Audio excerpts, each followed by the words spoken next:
Friends RFCLന്റെ മറ്റൊരു notification വന്നിട്ടുണ്ട്. ഫ്രഷേഴ്സിന് apply ചെയ്യാവുന്ന വേക്കൻസിയാണ്. അതായത് രാംഗഡ് ഫെർട്ടിലൈസേഴ്സ് ആൻഡ് കെമിക്കൽസ് ലിമിറ്റഡിലേക്കാണ് വേക്കൻസി വന്നിരിക്കുന്നത്.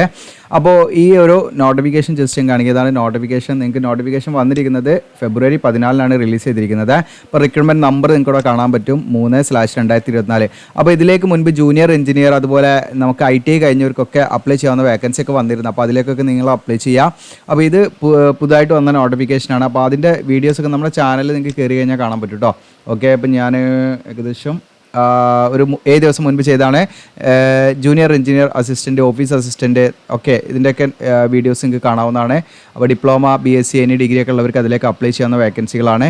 ഇപ്പം നമ്മൾ ഇന്ന് പറയാൻ പോകുന്നത് മാനേജ്മെൻറ്റ് ട്രെയിനിങ് എന്ന് പറയുന്ന പോസ്റ്റിലേക്കാണ്. പെർമനൻറ്റ് വേക്കൻസിയാണ് കേട്ടോ. അപ്പോൾ നമ്മുടെ RFCL എന്ന് പറയുന്നത് നമ്മുടെ ഒരു ജോയിൻറ്റ് വെഞ്ചർ കമ്പനിയാണ്. അത് ഈ പറഞ്ഞിരിക്കുന്ന നാഷണൽ ഫെർട്ടിലൈസർ ലിമിറ്റഡ്, അതുപോലെ എഞ്ചിനീയേഴ്സ് ഇന്ത്യ ലിമിറ്റഡ്, അതുപോലെ ഫെർട്ടിലൈസർ കോർപ്പറേഷൻ ഓഫ് ഇന്ത്യ ലിമിറ്റഡിൻ്റെ ഒക്കെ ഒരു ജോയിൻറ്റ് വെഞ്ചർ കമ്പനിയാണ് ഈ പറയുന്ന, അതായത് ഒരു സംരംഭമാണ് ഈ പറയുന്ന RFCL എന്ന് പറയുന്നത് കേട്ടോ. അപ്പോൾ ഇതിലേക്ക് നിങ്ങൾക്ക് ഇവിടെ കാണാം കെമിക്കൽ വിളിച്ചിട്ടുണ്ട്, മാനേജ്മെൻറ്റ് ട്രെയിനിങ്, അതിൽ 10 വേക്കൻസിയാണ് ടോട്ടല്.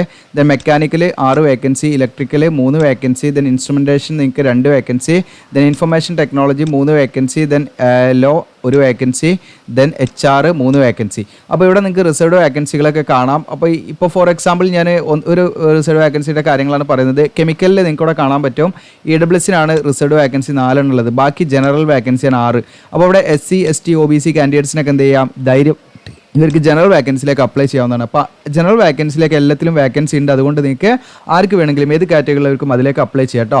അപ്പോൾ അതത് റിസർവ്ഡ് വേക്കൻസി ഇല്ലാന്ന് വിചാരിച്ച് അപ്ലൈ ചെയ്യാതിരിക്കേണ്ട. നിങ്ങൾക്ക് ജനറൽ വേക്കൻസിയിലേക്ക് അപ്ലൈ ചെയ്യാം. നിങ്ങൾ റിസർവേഷനോ കാര്യങ്ങളൊന്നും തന്നെ ഉണ്ടായിരിക്കില്ല എന്നുള്ളൂ. അതിന് ടോട്ടൽ 28 വേക്കൻസിയാണ്. വേക്കൻസി കൂടാനും കുറയാനൊക്കെ സാധ്യതയുണ്ട്. അപ്പോൾ ഇന്നും പറയുന്ന കാര്യങ്ങൾ തന്നെയാണ്, ബാക്കിയൊന്നും നമ്മൾ നീട്ടി വലിച്ച് പറയുന്നില്ല. പലരും നീട്ടി വലിച്ച് പറയുന്നത് കൊണ്ടാണ്. അപ്പോൾ ഇതിൻ്റെ pay and perc service agreement bond കാര്യങ്ങളൊക്കെ ഇതിൽ പറയുന്നുണ്ട്. അപ്പോൾ ബേസിക് പേ തുടങ്ങുന്നത് നമുക്ക് 40,000 മുതൽ 1,40,000 ആണ്. അപ്പോൾ നമുക്ക് സ്റ്റാർട്ടിങ്ങിൽ തന്നെ അത്യാവശ്യം നല്ല സാലറിയും ഒട്ടനവധി അലവൻസും കാര്യങ്ങളും നിങ്ങൾക്ക് കാണാം. DA, അതുപോലെ നിങ്ങൾക്ക് company accommodation, house rent allowance എന്നൊക്കെ പറഞ്ഞിട്ട് ഒരുപാട് അലവൻസ് കാര്യങ്ങളൊക്കെ ഉള്ളൊരു നല്ലൊരു പോസ്റ്റാണ് നിങ്ങൾ മനസ്സിലാക്കേണ്ടത്.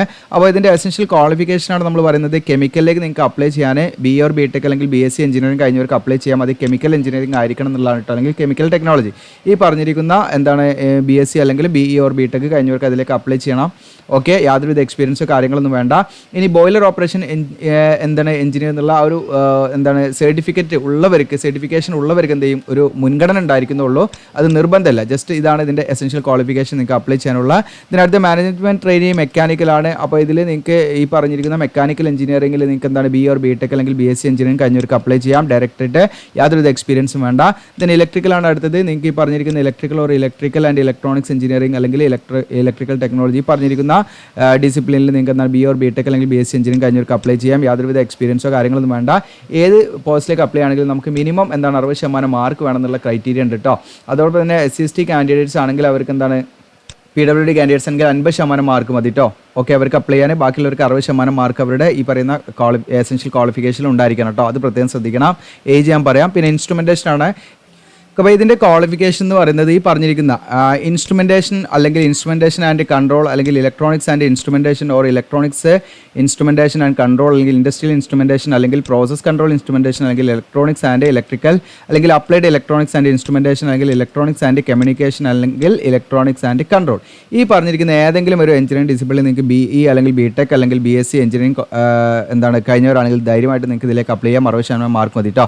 SC/ST ആണെങ്കിൽ അവർക്ക് 50% മാർക്ക് മതി. ഓക്കെ, പിന്നെ അടുത്ത് നമുക്ക് വരുന്ന ഇൻഫർമേഷൻ ടെക്നോളജിയാണ്. യാതൊരു എക്സ്പീരിയൻസും വേണ്ട. ഫ്രഷേഴ്സിന് അപ്ലൈ ചെയ്യട്ടെ. അതിലേക്ക് ഏത് പോസ്റ്റിലേക്ക് അപ്ലൈ ആണെങ്കിലും ഫ്രഷേഴ്സിന് അപ്ലൈ ചെയ്യാം. ഇനി ഇവിടെ നമുക്ക് computer science and engineering or computer engineering or computer technology അല്ലെങ്കിൽ IT ഈ പറഞ്ഞിരിക്കുന്ന ഇതുമായി ബന്ധപ്പെട്ട് നിങ്ങൾക്ക് അല്ലെങ്കിൽ MCA ഉള്ളവർക്ക് മാസ്റ്റർ ഓഫ് കമ്പ്യൂട്ടർ ആപ്ലിക്കേഷൻ കഴിഞ്ഞവർക്കും അതിലേക്ക് അപ്ലൈ ചെയ്യാം. അല്ലെങ്കിൽ ഈ പറഞ്ഞിരിക്കുന്ന ഏതെങ്കിലും ഡിസിപ്ലിനിൽ BSc അല്ലെങ്കിൽ BTech അല്ലെങ്കിൽ BO കഴിഞ്ഞവർക്ക് 60% മാർക്ക് ഉണ്ടെങ്കിൽ ഇതിലേക്ക് അപ്ലൈ ചെയ്യാം. ഇതിനടുത്ത് ലോ ആണ്. നിങ്ങൾക്ക് LLB ഉണ്ടെങ്കിൽ ഡയറക്റ്റായിട്ട് ഇതിലേക്ക് അപ്ലൈ ചെയ്യാം. ഇനി അതല്ല നിങ്ങൾക്ക് 5 years ഇൻറ്റഗ്രേറ്റഡ് ആയിട്ട് LLB കഴിഞ്ഞവരാണെങ്കിലും അപ്ലൈ ചെയ്യാവുന്നതാണ്. പിന്നെ HR ആണ്. HR നിങ്ങൾക്ക് MBA അല്ലെങ്കിൽ ഇൻ്റഗ്രേറ്റഡ് MBA അല്ലെങ്കിൽ post graduate degree or diploma minimum 2 year ഡ്യൂറേഷനുള്ള അത് ഈ പറയുന്ന HRMലോ അല്ലെങ്കിൽ പേഴ്സണൽ മാനേജ്മെൻറ്റിലോ അല്ലെങ്കിൽ ഇൻഡസ്ട്രിയൽ റിലേഷൻ ഈ പറഞ്ഞിരിക്കുന്ന സ്പെഷ്യലൈസേഷനോട് കൂടി MBA അല്ലെങ്കിൽ ഇൻ്റഗ്രേറ്റഡ് MBA അല്ലെങ്കിൽ പോസ്റ്റ് ഗ്രാജുവേറ്റ് ഡിപ്ലോമയോ ഡിഗ്രിയോ കഴിഞ്ഞവർക്കും ഇതിലേക്ക് അപ്ലൈ ചെയ്യട്ടോ. ഏതെങ്കിലും ഒരു ക്വാളിഫിക്കേഷൻ ഉള്ളവർക്ക് അതിൻ്റെ സ്പെഷ്യലൈസേഷൻ HRMോ അല്ലെങ്കിൽ ഈ പറയുന്ന personal management and industrial relation ആയിരിക്കണം എന്നുള്ളതാണ് പ്രത്യേകമായിട്ട് ശ്രദ്ധിക്കുക കേട്ടോ. ഓക്കെ, അപ്പോൾ ഇത്രയാണ് ഇതിൻ്റെ എസെൻഷ്യൽ ക്വാളിഫിക്കേഷൻ കാര്യങ്ങൾ. ഇനി ഇതിൻ്റെ ഏജ് മിനിമം 18 ആണ്. മാക്സിമം 25 വയസ്സ് വരെ ഉള്ളവർക്ക് ഇതിലേക്ക് അപ്ലൈ ചെയ്യാം. എന്നാൽ ഇവിടെ നിങ്ങൾക്ക് MBA അതുപോലെ നിങ്ങൾക്ക് എന്താണ് PG ഒക്കെ കഴിഞ്ഞ ഉദ്യോഗാർത്ഥികളാണെങ്കിൽ അവർക്ക് 29 വയസ്സ് വരെ എന്താണ് അവർക്ക് ആ ഒരു ഏജ് വരെ അപ്ലൈ ചെയ്യാത്ത ജനറൽ കാൻഡിഡേറ്റ്സിൻ്റെ കാര്യമാണ് പറയുന്നത്.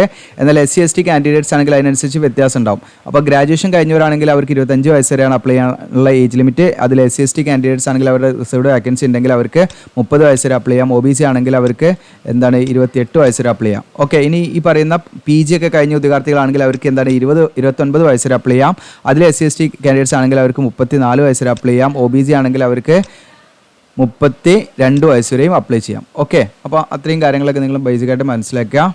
ഇനി ഇതിൻ്റെ ആപ്ലിക്കേഷൻ ഫീ 700 രൂപ അപേക്ഷാ ഫീസ് ഉണ്ട്. അപ്പോൾ നിങ്ങൾ നല്ല രീതിയിൽ പ്രിപ്പയർ ചെയ്യുന്ന ഉദ്യോഗാർത്ഥികളാണെങ്കിൽ മാത്രം ഇതിലേക്ക് അപ്ലൈ ചെയ്യുക. General OBC AWS കാൻഡിഡേറ്റ്സിന്. എന്നാൽ SC/STക്ക് യാതൊരുവിധ ഫീസും കൊടുക്കേണ്ട, ഫ്രീ ആയിട്ട് അപ്ലൈ ചെയ്യാം. എക്സ് സർവീസ്മാനും PWD കാൻഡിഡേറ്റ്സിനൊക്കെ ഫ്രീ ആയിട്ട് അപ്ലൈ ചെയ്യാം. അതുകൊണ്ട് നിങ്ങൾക്ക് ധൈര്യമായിട്ട് അപ്ലൈ ചെയ്യാം. ദെൻ അതിൻ്റെ സ്റ്റെപ്സ് എന്ന് പറയുന്നത് നമുക്ക് ഓൺലൈൻ സ്റ്റാർട്ടിംഗ് ഡേറ്റ് എന്ന് പറയുന്നത് 14/2 മുതൽ നമുക്ക് 14/3 ആണ്. മാർച്ച് 14 വരെ അപ്ലൈ ചെയ്യാനുള്ള സമയമുണ്ട്. ഓൺലൈനായിട്ടാണ് ചെയ്യേണ്ടത്. Selection process computer based test ആയിരിക്കും. ഈ കമ്പ്യൂട്ടർ ബേസ്ഡ് ടെസ്റ്റ് എന്ന് പറയുന്നത് നമുക്ക് ചെന്നൈയിലും ബാംഗ്ലൂരിലും പിന്നെ നമുക്ക് മറ്റ് സ്ഥലങ്ങളെ കൂടെ കാണാം. അപ്പോൾ നിങ്ങൾ അതിനനുസരിച്ച് നിങ്ങളുടെ ചോയ്സാണ് എവിടെയാണ് നിങ്ങൾക്ക് വേണ്ടതെന്ന് വെച്ചാൽ ഓൺലൈനായിട്ട് ഫില്ല് ചെയ്യുന്ന സമയത്ത് കൊടുക്കണം. ദെൻ കമ്പ്യൂട്ടർ ബേസ്ഡ് ടെസ്റ്റിൻ്റെ കാര്യങ്ങൾ 2 പാർട്ടാണ് വരുന്നത്. ഒന്ന് എന്താണ് ഡിസിപ്ലിൻ റിലേറ്റഡും മറ്റേത് ആപ്റ്റിറ്റ്യൂഡ് റിലേറ്റഡ് ആണ്. ഡിസിപ്ലിൻ റിലേറ്റഡ് നമുക്ക് 100 ക്വസ്റ്റ്യൻ ആണ് വരിക. ടോട്ടൽ 150 ക്വസ്റ്റ്യൻ ആണ്. 100 ക്വസ്റ്റ്യൻ നമ്മളെ സബ്ജക്റ്റുമായി ബന്ധപ്പെട്ടുള്ളതാണ് വരിക. 50 ക്വസ്റ്റ്യൻ എന്ന് പറയുന്നത് general English, then quantitative aptitude, reasoning and general knowledge, awareness തുടങ്ങിയിട്ടുള്ള കാര്യങ്ങളാണ് ഇതിൽ വരിക കേട്ടോ. ഓക്കെ, അത് കഴിഞ്ഞിട്ട് പിന്നെ നിങ്ങൾക്ക് ആ ഒരു എക്സാമിനേഷൻ്റെ അടിസ്ഥാനത്തിൽ നമ്മൾ ക്വാളിഫൈ ചെയ്താൽ ഷോർട്ട് ലിസ്റ്റ് ചെയ്യപ്പെടും. അതിൽ നമുക്ക് പേഴ്സണൽ ഇൻ്റർവ്യൂ ഉണ്ടായിരിക്കും. അപ്പോൾ അതിൻ്റെ വെയിറ്റേജ് വരുന്നത് കമ്പ്യൂട്ടർ ബേസ്ഡ് ടെസ്റ്റിന് 80%, പേഴ്സണൽ ഇൻ്റർവ്യൂവിന് 20% അങ്ങനെ 100% വരുന്നത്. അപ്പോൾ ഈ 2 കാര്യങ്ങൾ നമ്മൾ ക്വാളിഫൈ ചെയ്താൽ നമ്മൾ ഫൈനൽ ലിസ്റ്റ് തയ്യാറാക്കും എന്നുള്ളതാണ് നിങ്ങൾ മനസ്സിലാക്കേണ്ടത്. ഇനി ഇതിൻ്റെ ഇമ്പോർട്ടൻറ്റ് ഡേറ്റ് എന്ന് പറയുന്നത് കട്ട് ഓഫ് ഡേറ്റ് 29/2/2024 അപ്പോൾ ഏജ് ആണെങ്കിലും നിങ്ങളുടെ എലിജിബിലിറ്റി ആണെങ്കിലും 29/2 ഫെബ്രുവരി 29 നമ്മൾ ക്വാളിഫൈ ചെയ്തിരിക്കണം എന്നുള്ളതാണ് മനസ്സിലാക്കേണ്ടത്. അതോടൊപ്പം ഓൺലൈൻ എന്താണ് ആപ്ലിക്കേഷൻ ഡേറ്റ് 14/2 ഫെബ്രുവരി 14 മുതൽ മാർച്ച് 14 വരെ നിങ്ങൾക്ക് അപ്ലൈ ചെയ്യാനുള്ള സമയമുണ്ട്. അപ്പോൾ ഇത്രയാണ് ഇതിൻ്റെ കാര്യങ്ങൾ. ഇനി SC/ST OBC അതത് റിസർവ്ഡ് വേക്കൻസിയിലേക്കൊക്കെ അപ്ലൈ ചെയ്യുകയാണെങ്കിൽ നിങ്ങളുടെ കയ്യിൽ എന്താണ് സെൻട്രൽ ഗവൺമെൻറ് പർപ്പസിന് വേണ്ടിയുള്ള ആ ഒരു കാസ്റ്റ് സർട്ടിഫിക്കറ്റ് ഉണ്ടായിരിക്കണം. OBC ആണെങ്കിൽ OBC നോൺ ക്രിമിനൽ സർട്ടിഫിക്കറ്റ് ആണ് വേണ്ടത്. ഇനി ജനറൽ പോസ്റ്റിലേക്ക് അപ്ലൈ ചെയ്യുകയാണെങ്കിൽ നിങ്ങൾക്ക് അതിൻ്റെ ആവശ്യങ്ങളൊന്നുമില്ല. ഇനി ഇതിൻ്റെ നമ്മുടെ വീഡിയോയുടെ ഡിസ്ക്രിപ്ഷനിൽ അപ്ലൈ ചെയ്യാവുന്ന ഒരു ലിങ്ക് കൊടുക്കും. ആ ലിങ്കിൽ ക്ലിക്ക് ചെയ്യുമ്പോൾ നമ്മൾ ഈ ഒരു പേജിലേക്കായിരിക്കും വരാം. നിങ്ങൾക്ക് ഇവിടെ കാണാൻ പറ്റും. ഇവിടെ നിങ്ങൾക്ക് കാണാം 14 ഫെബ്രുവരി നിങ്ങൾക്ക് ഡേറ്റ് ഇവിടെ കാണുന്നുണ്ട്. 14 മാർച്ച് വരെ അപ്ലൈ ചെയ്യാം. പിന്നെ റിട്ടേൺ ടെസ്റ്റ് കാര്യങ്ങളൊക്കെ ഇതിൽ തന്നെ അനൗൺസ് ചെയ്യും. അപ്പോൾ നമ്മുടെ ചാനലിൽ നിങ്ങൾ വന്നിട്ട് നോക്കിയാൽ മതി. ഓക്കെ, ഇവിടെ അഡ്വർടൈസ്മെൻറ്റ് നിങ്ങൾക്ക് എന്ത് ചെയ്യാൻ ഡൗൺലോഡ് ചെയ്യാൻ പറ്റും. അഡ്വർടൈസ്മെൻറ്റ് അതുപോലെ തന്നെ ഇവിടെ മുകളിൽ നിങ്ങൾക്ക് കാണാൻ പറ്റും റിക്രൂട്ട്മെൻറ്റ് 3/2024 ഇവിടെ കാണാൻ പറ്റും കേട്ടോ. അപ്പോൾ അതൊക്കെ ഒന്ന് ചെക്ക് ചെയ്യണം നിങ്ങൾ അഡ്വർടൈസ്മെൻറ്റ് നമ്പർ കറക്റ്റ് ആണോ എന്നുള്ളത്. അത് നമ്മൾ എന്ത് ചെയ്യണം, ഇവിടെ ഫ്രഷ് കാൻഡിഡേറ്റ്സ് എന്നുള്ളത് ക്ലിക്ക് ചെയ്യണം കേട്ടോ.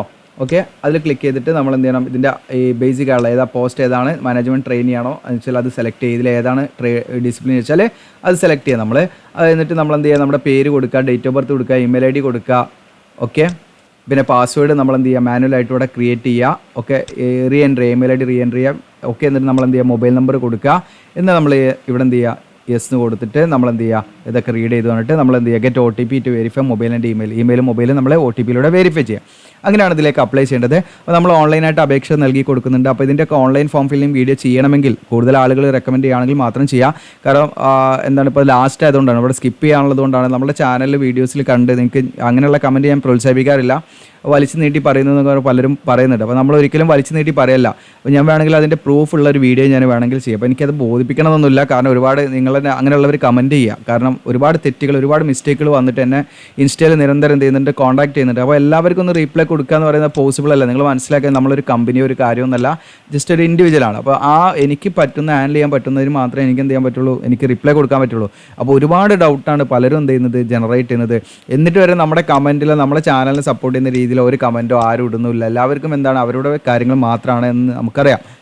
അതുപോലെ തന്നെയാണ് നമ്മുടെ ടൈമിന് എന്താണ് അതിൻ്റേതായുള്ള പ്രാധാന്യമുണ്ട്. അപ്പോൾ എനിക്ക് എന്താണ് കൂടുതൽ വീഡിയോസ് എന്താണ് ഒരുപാട് ലെങ്തി ആക്കുന്നത്. ഞാൻ വീണ്ടും പറയുകയാണ്, ജസ്റ്റ് നിങ്ങൾ എന്ത് ചെയ്യുക, നിങ്ങൾ യൂട്യൂബിൻ്റെ അൽഗോരിതം ജസ്റ്റ് ഒന്ന് ചെക്ക് ചെയ്താൽ മതി. എന്താണ് അതിൻ്റെ ബേസിക് പോളിസീസ് എന്താണെന്നുള്ളത്.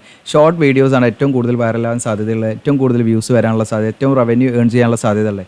ഓക്കെ, അപ്പോൾ അല്ലാതെ നമ്മൾ കുറേ ടൈം എടുക്കുമ്പോൾ എന്താ വെച്ചാൽ അതിൽ ഈ പറയുന്ന ഇംപ്രഷൻ കുറയുകയും നമ്മുടെ വീഡിയോ എന്താണ് ആരിലേക്ക് എത്താതാവുകയാണ് ചെയ്യുക. അപ്പോൾ എനിക്ക് ഇഷ്ടമായിട്ട് ചെയ്യുന്നില്ല. പക്ഷേ നമ്മളൊരു കാര്യം ചെയ്യുമ്പോൾ അതിൻ്റെ A to Z കാര്യങ്ങൾ ചെയ്യുക എന്നുള്ളത് അത് നിങ്ങൾ ആ വീഡിയോസ് കണ്ട് ഫുള്ള് വീഡിയോസ് കണ്ട് അപ്ലൈ ചെയ്യണമെങ്കിൽ ഇത്തരം മിസ്റ്റേക്കുകളൊക്കെ നിങ്ങൾക്ക് എന്ത് ചെയ്യാൻ പറ്റും, നിങ്ങൾക്ക് ഒഴിവാക്കാൻ പറ്റും. അതാണ് എനിക്ക് നിങ്ങളോട് പറയാനുള്ളത്. അപ്പോൾ നിങ്ങൾ താല്പര്യം ഉണ്ടെങ്കിൽ നമ്മുടെ ചാനൽ സബ്സ്ക്രൈബ് ചെയ്യുക, ബെല്ലൈക്കൻ എനേബിൾ ചെയ്യുക. ഓക്കെ, അടിപൊളി. Okay, thank you.